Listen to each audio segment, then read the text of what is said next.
In this short video, I'd like to explain the concept of crocodile pest management in permaculture design. Many decades ago, in what now seems like a parallel universe, and possibly was, I was a young Australian infantry soldier. I remember sitting on the floor of a Huey chopper, facing out the door, looking down onto the Daintree River as we flew just above the treetops on an exercise in tropical far north Queensland. Flying along, I had the best view of the jungle and the riverbanks, just like a moving National Geographic magazine. Gazing down, I was amazed to see so many large crocodiles leaping into the muddy brown river as we clattered overhead. I'd been on patrols down there on the ground before, but we rarely spotted a croc.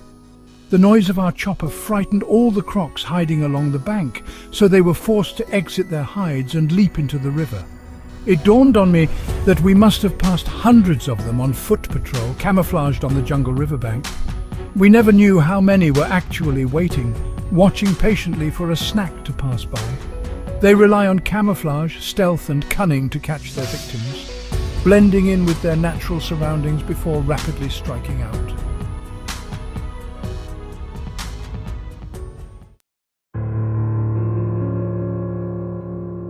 In Asia, the crocodile is the symbol of corruption. Just like in the jungle, the average person can only identify a few of them, where there are thousands of crocs camouflaged as government workers, community leaders, officials, politicians, police, NGO staff, religious leaders, and so on. The crocodile smiles because he wants to appear friendly and harmless, maybe even helpful to his intended prey. Although this descriptive term is Asian in origin for corrupt officials, the habitat of these human crocodiles is sadly global in nature.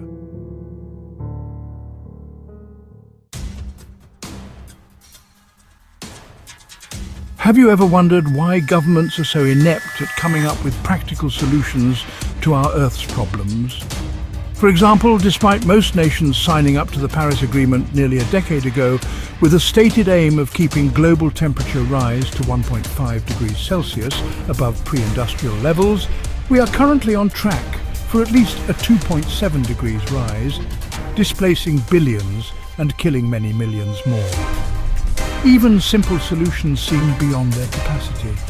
If you've ever had to deal with people in the various sectors of government to push through a good project, you might imagine that they have all undergone frontal lobotomies or are on the same mind-numbing drug.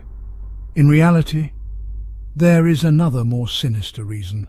When applying for a government job, prospective employees are screened and profiled. They want a special type of person. The governments of the world are not looking for creative, effective problem solvers. The governments want people with a robot mentality.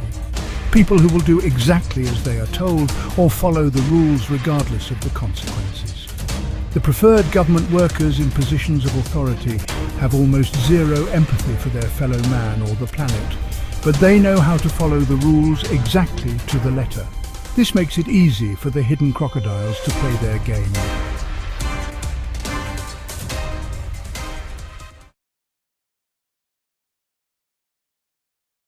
Permaculture design has all the tools we need to fix the planet and return it to paradise.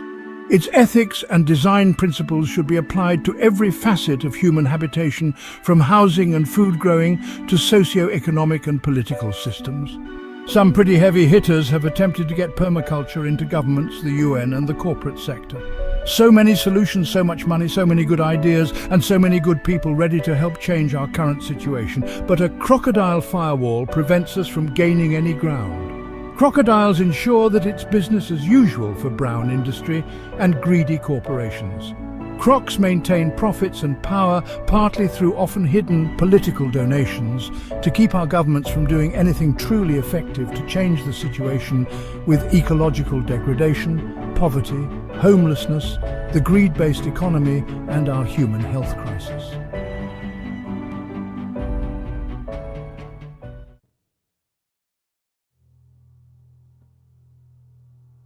Managing the crocodile is a tricky business. A mate of mine from Sri Lanka once told me of a crocodile problem they had in his province back in the 1980s.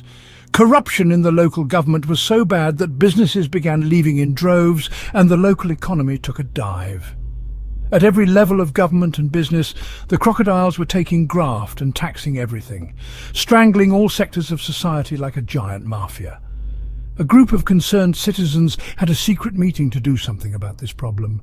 They decided on a limited war.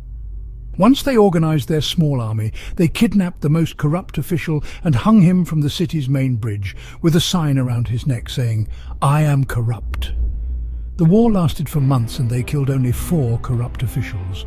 All corruption ceased. Politicians and government officials declared themselves honest and trustworthy on public television.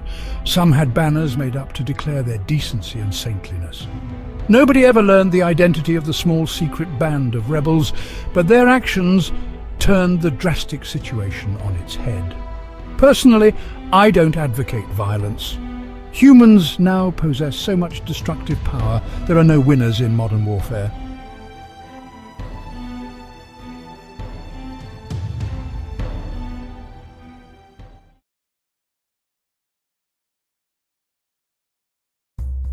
The crocodile mentality seems to be institutionalized globally nowadays.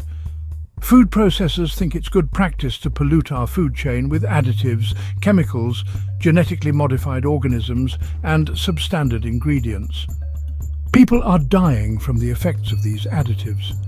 The greater your intake of these agrochemically grown and highly processed foods, the higher your chances of dying young from a myriad of diet-related diseases. Perhaps the pharmaceutical industry and the processed food industries have joined forces to feed the crocodiles. Drug companies promote drugs with hidden side effects so they can sell the drugs that counter those side effects. Even those drugs have their own side effects. Behind the scenes, Big Pharma works to ban effective natural remedies and useful herbs and label them as dangerous, even though their products kill tens of thousands of people worldwide each year. In contrast, many plant-based herbal remedies only have beneficial side effects and often treat a wide range of maladies.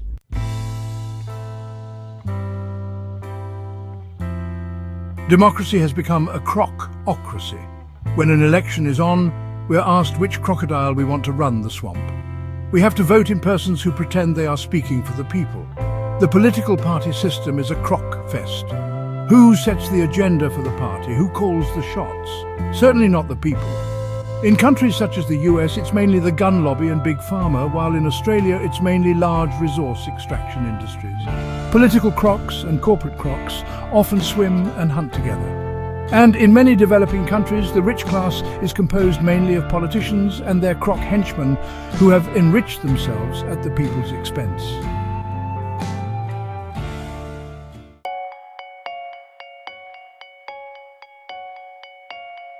Corporations are crocodile nests.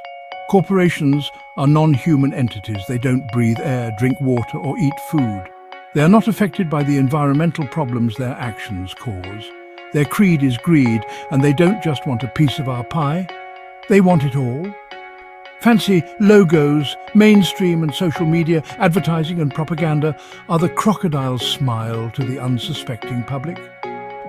How is it that a corporation can amass more money and more power than many countries, putting the world in a position where capitalism is more powerful than democracy?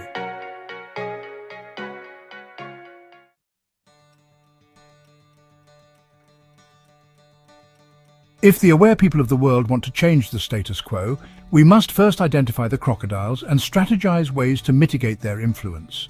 We must out-croc the crocodile, focusing on the upper echelons of human governance that need purging.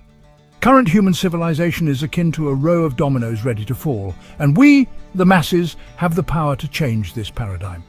We outnumber the crocodiles many times over, and many of us are ready for a shift towards a more harmonious and sustainable mindset based on permaculture ethics and principles, rather than the destructive notion of he who dies with the most toys wins. As someone who has been bitten a few times, I now take the crocodiles seriously. Unfortunately, there is no one-size-fits-all antidote to the crocodile factor, as the challenges we face are complex and multifaceted. This film aims to make you aware of their existence and prevalence, urging you to take measures to avoid failing once you hit the croc firewall.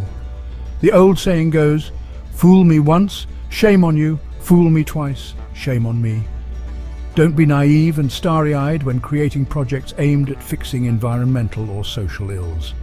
The definition of insanity is doing the same thing over and over again, expecting different results each time. We must play a new game, one that recognizes and outsmarts the crocodiles hiding in the depths of our society. In the face of these challenges, remember, the power to create lasting change lies within each of us.